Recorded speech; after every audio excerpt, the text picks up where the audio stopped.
तो बच्चों आरपीएफ की एसआई और कांस्टेबल का फुल नोटिस जारी हो चुका है। इस वीडियो में मैं आपको बताऊंगा क्या एज होनी चाहिए, क्या एग्जाम पैटर्न है, क्या सिलेबस है, क्या एज होनी चाहिए, कितनी नेगेटिव मार्किंग है, कितनी वैकेंसी है, किस वैकेंसी को आप देख सकते हैं, यानी अगर मैं बात करता हूं तो कम्युनिटी वाइज कितनी वैकेंसी है, सारी डिटेल इसी में आपको देने वाला हूं इस वीडियो में। तो वीडियो को लास्ट तक देखिएगा और पूरी जानकारी लेके जाइएगा, ठीक है।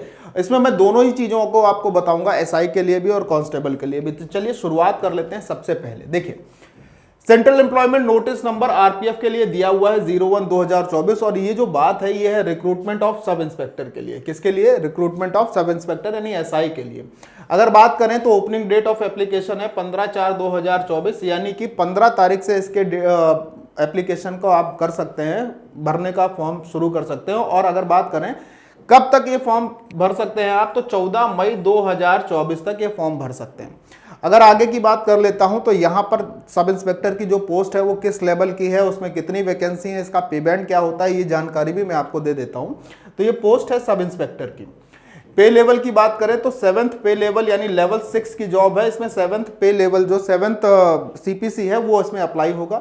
इनिशियल पे की बात करें तो 35,400 रुपए आपको शुरुआती महीनों में इसकी तनख्वाह मिलेगी। और हाँ, इंपॉर्टेंट बात, इसमें जो मेडिकल स्टैंडर्ड होगा वो B1 मेडिकल स्टैंडर्ड होगा। साथ ही बात करें एज की तो एज 20 से 28 साल की होनी चाहिए और 1/7/2024 को यानी 1 जुलाई 2024 को आप इसकी अपर एज से ज्यादा नहीं होने चाहिए। अगर टोटल वैकेंसी की बात करते हैं तो 452 टोटल वैकेंसी है। बच्चों ध्यान से सुनिएगा, एक बहुत इंपॉर्टेंट लाइन यहां पर लिखी हुई है, वो दोनों के लिए है। क्या है? This include a relaxation of 3 years in age beyond the prescribed age limit as one-time measure due to the COVID-19 pandemic। Corona यानी कोविड-19 के कारण गवर्नमेंट ने आपको 3 साल का एज रिलैक्सेशन दे दिया है। अगर आप किसी कोटे से हैं तो जो आपको एज रिलैक्सेशन मिलता है वो तो मिलेगा ही मिलेगा, साथ ही साथ कोरोना के कारण आपको 3 साल का एज रिलैक्सेशन और मिल जाएगा। किसी भी कैटेगरी को हो तो 3 साल एज और आपके लिए बढ़ जाएगी। एज की बात करें तो 1/7/2024 को 20 से 28 वर्ष।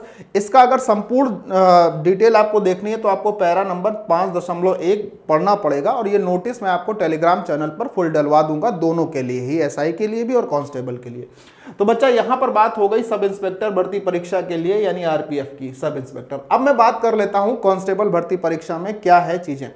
इसकी भी फॉर्म के ओपनिंग डेट 15/4/2024 और अंतिम तिथि 14 मई 2024 है। अगर बात की जाए तो ये लेवल 3 की जॉब होती है, अगर मैं कांस्टेबल की बात कर रहा हूं आरपीएफ में, ठीक है। और इसका इनिशियल पे 21,700 के साथ साथ इसमें भी B1 मेडिकल स्टैंडर्ड ही आपको अप्लाई किया जाएगा। इसमें एज की जो लिमिट है वो 18 से 28 है, जबकि मैंने बताया था अभी आपको कि कांस्टेबल में एज, एसआई में एज की लिमिट 20 से 28 है, जबकि कांस्टेबल में आपके लिए एज की लिमिट 18 से 28 और यहां पर टोटल वैकेंसी की संख्या 4,208 है। बच्चों कितनी है? 4,208। यहां पे भी आरपीएफ के कांस्टेबल में भी आपको 3 साल का एज रिलैक्सेशन कोविड-19 वाला जो है वो मिलेगा, आप किसी भी कैटेगरी से बिलोंग करते हो, ठीक है।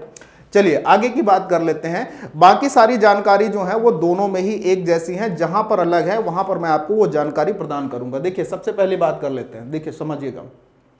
अगर आप किसी भी फॉर्म को भरते समय कोई मॉडिफिकेशन चाहते हैं, मान लीजिए फॉर्म में कुछ गड़बड़ हो गई और आप उसे मॉडिफाइड करना चाहते हैं, तो लिखा हुआ है मैं do so paying the modification fees of 250 यानी 250 रुपए मॉडिफिकेशन का चार्ज लगेगा। आप अगर कोई चीज उसमें इंक्लूड करना चाहते हैं, सही करना चाहते हैं, और ये नॉन रिफंडेबल है, ठीक है।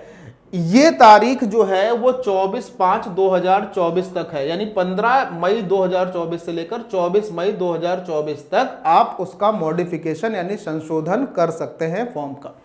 अच्छा, इसके बाद कह रहा 24 मई 2024 के बाद किसी भी तरीके का मॉडिफिकेशन स्वीकार्य नहीं होगा, चाहे वो एसआई के लिए हो और चाहे वो कांस्टेबल भर्ती परीक्षा में प्रश्न वो जो आपका फॉर्म भरा है उसमें सुधार की बात हो रही है। अब स्टेट ऑफ एग्जाम की बात कर लेते हैं, तो दोनों में ही स्टेट ऑफ एग्जाम क्या है कि पहले आपका सीबीटी होगा यानी कंप्यूटर बेस्ड टेस्ट होगा, फिर आपका पीईटी होगा, फिजिकल एफिशिएंसी टेस्ट होगा, फिर आपका एमटी होगा यानी मेडिकल टेस्ट होगा, और फिर आखिरी में आपके पास जो होगा वो आपका डीवी होगा, डॉक्यूमेंट्स वेरिफिकेशन।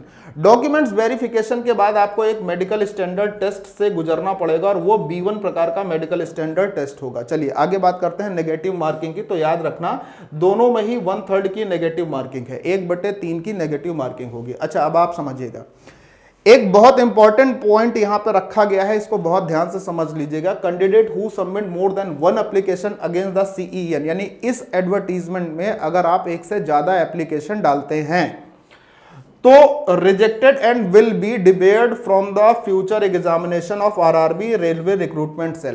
तो अगर आपने एक से ज्यादा एप्लीकेशन डाली हैं तो आपको आने वाले भविष्य में RRB या RRC के किसी भी एग्जाम के लिए डिबार्ड कर दिया जाएगा, आप उसके फॉर्म को नहीं भर पाएंगे। तो प्लीज मेक श्योर कि आप इस बात का जरूर ध्यान रखें कि एक से ज्यादा एप्लीकेशन आप इस एडवर्टीजमेंट नंबर जो आपका सेंट्रल एम्प्लॉयमेंट नोटिस है इसके अगेंस्ट ना डालें, ठीक है।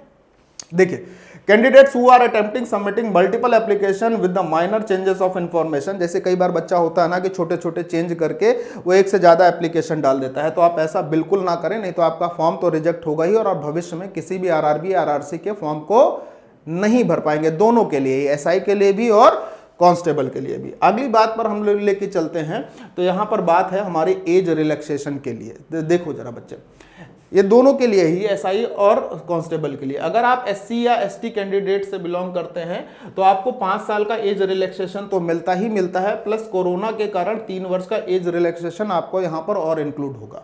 OBC नॉन क्रीमी लेयर वाले कैंडिडेट 3 साल का एज रिलैक्सेशन मिलता ही है, प्लस कोरोना में 3 साल का एज रिलैक्सेशन आपको यहां पर और मिल जाएगा। बहुत ध्यान से समझिएगा, ठीक है। ये सारी जानकारी है, आप इसको जरूर देख लीजिएगा अच्छे से, चाहे आप SI भर्ती परीक्षा की बात कर रहे हो या कांस्टेबल भर्ती परीक्षा की बात कर रहे हो, किसमें, RPF के लिए, ठीक है, रेलवे प्रोटेक्शन फोर्स के लिए। चलिए आगे की बात करते हैं, इसको आप ध्यान से पढ़िएगा। चलो बच्चों आगे की बात कर लेते हैं। तो ये SI भर्ती परीक्षा के लिए एज लिमिट और एज ग्रुप दिया हुआ है कि अगर आप SI भर्ती परीक्षा की बात कर रहे हैं तो आपकी एज जो होगी वो 20 से 28 वर्ष होनी चाहिए। किस प्रकार से होनी चाहिए, upper limit of date birth not earlier than this one. अगर आप UR यानी अनरिजर्व या EWS से हैं तो आपकी एज 2/7/1996 से पहले की नहीं होनी चाहिए। OBC से हैं अगर आप तो 2/7/1993 से पहले की नहीं होनी चाहिए, बहुत ध्यान से समझिएगा।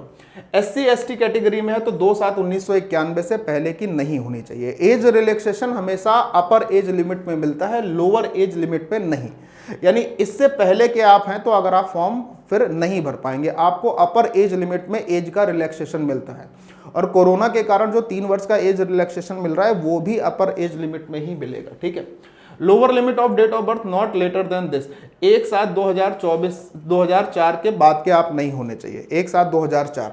अब इसके लिए जरा बहुत ध्यान से समझिएगा, अगर आप SC कैंडिडेट हैं तो 5 साल का आपको एज रिलैक्सेशन प्लस 3 साल कोरोना वाला, ठीक।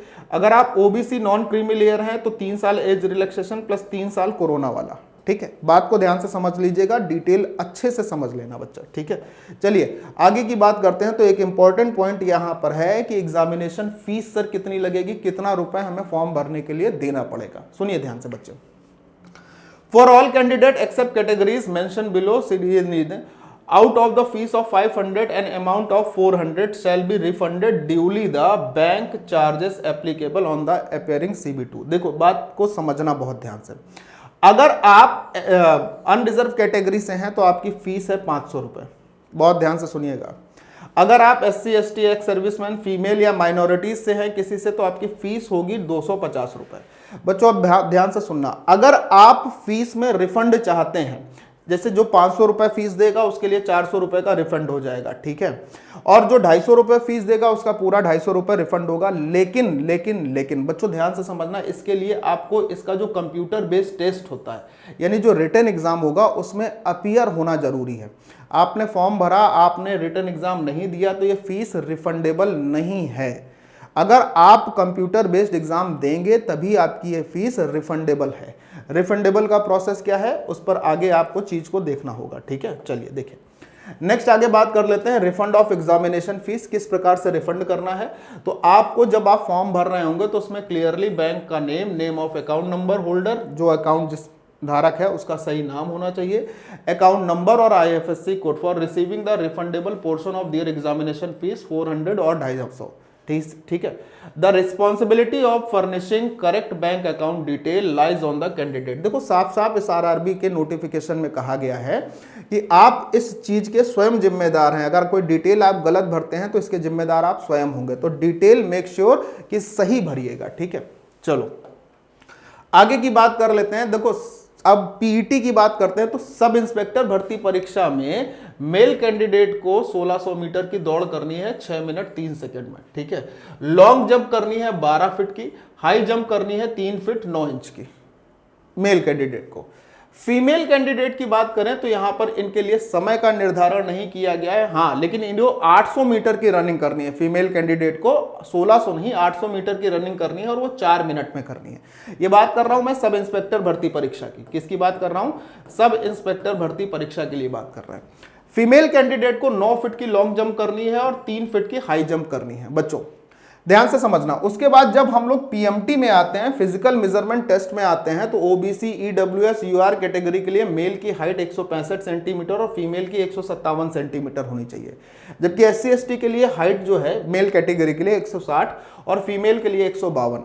नेक्स्ट अगर बढ़ते हैं तो चेस्ट का सेंटीमीटर अगर बात करते हैं तो अनरिजर्व ईडब्ल्यूएस ओबीसी कैटेगरी के लिए अनएक्सपेंडेड बिना फुलाए 80 सेंटीमीटर और फुलाने के बाद 85 सेंटीमीटर यानी 5 सेंटीमीटर का फुलाव होना चाहिए।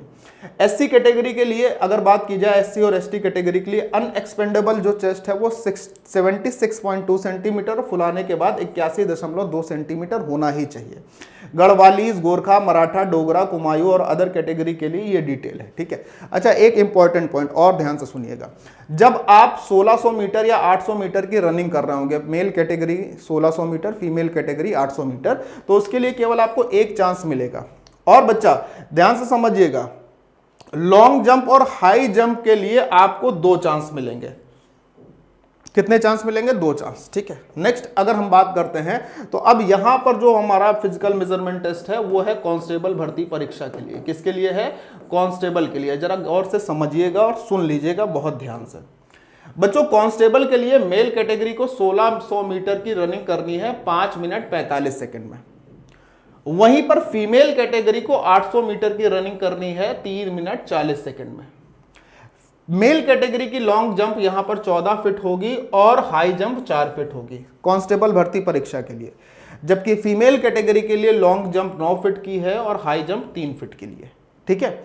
आगे बढ़ते हैं। कैटेगरी में क्या आपकी हाइट होनी चाहिए, मेल फीमेल की, एक्सपेंडेड आपका सीना कितना होना चाहिए, यह डिटेल लगभग सेम है एसआई के लिए और कांस्टेबल के लिए। एसआई और कांस्टेबल में रनिंग के टाइम का फर्क है और लॉन्ग जंप और हाई जंप की दूरियों का फर्क है। जरूर देखिएगा बहुत ध्यान से। बच्चों आगे बात करते हैं मेडिकल एग्जामिनेशन। देखो मेडिकल एग्जामिनेशन जो मैंने आपको बताया था कि B1 मेडिकल स्टैंडर्ड होगा, उसकी जरा बात को समझिएगा। आरआरबी ने स्पष्ट किया है। क्या है मेडिकल? इसको B1 एज पर prescribed the Indian railway medical manual those wearing glasses और हैविंग द फ्लैट फुटेड, जो ग्लास पहनते हैं फ्लैट फुटेड है, नॉक नी है जिनके घुटने लड़ते हैं, स्क्विंट आइज है मतलब पोहा जलेबी है।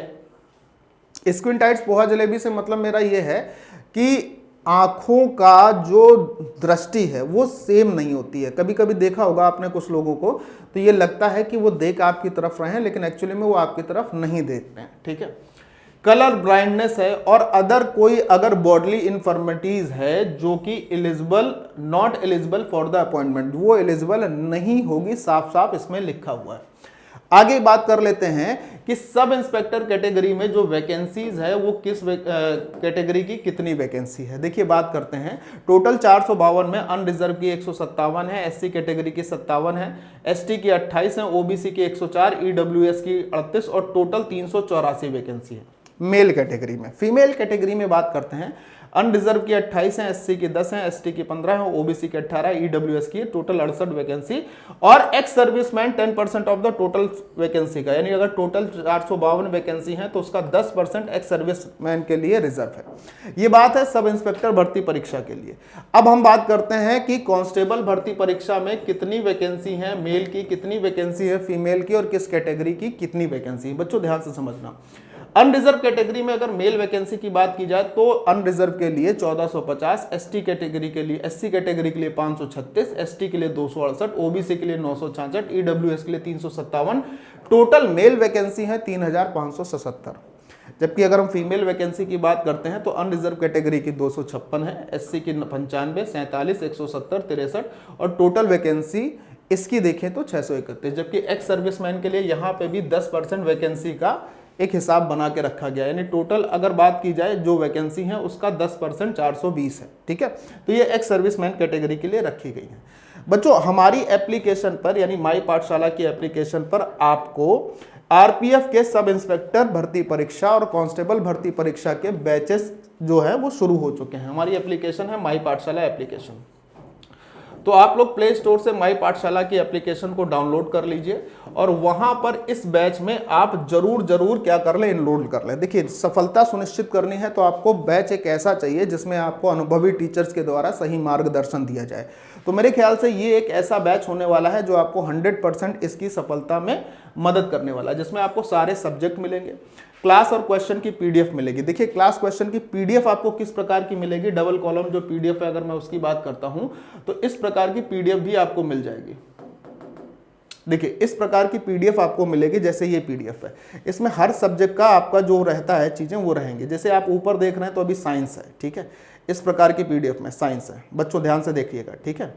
उसके बाद आप देखेंगे तो आपके पास जीएस आ जाएगी, जीएस के बाद आप देखेंगे तो आपको रीजनिंग मिलेगी, ये रीजनिंग के बाद आप देखेंगे तो आपको मैथ मिल जाएगी।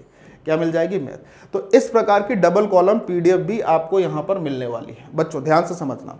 और इस बैच को आप एक बहुत अफोर्डेबल प्राइस में गेन कर सकते हैं, इसके लिए आपको बहुत पैसे देने की जरूरत नहीं है। ये 1920 रुपए का जो कोर्स है कुछ समय तक आपको सिर्फ 480 का मिल जाएगा। बहुत भारी डिस्काउंट है, अभी शुरुआत में बहुत भारी डिस्काउंट के साथ आपको ये मिलेगा।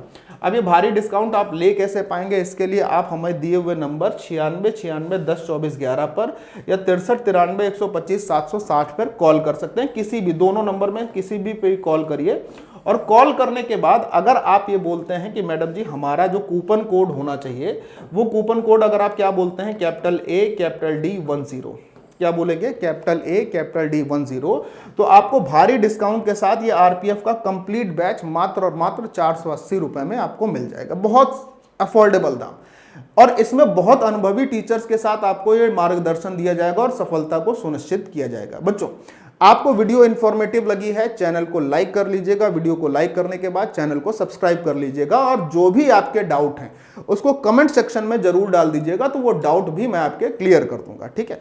सो अभी के लिए इतना ही, बाय बाय, जय हिंद एंड टेक केयर।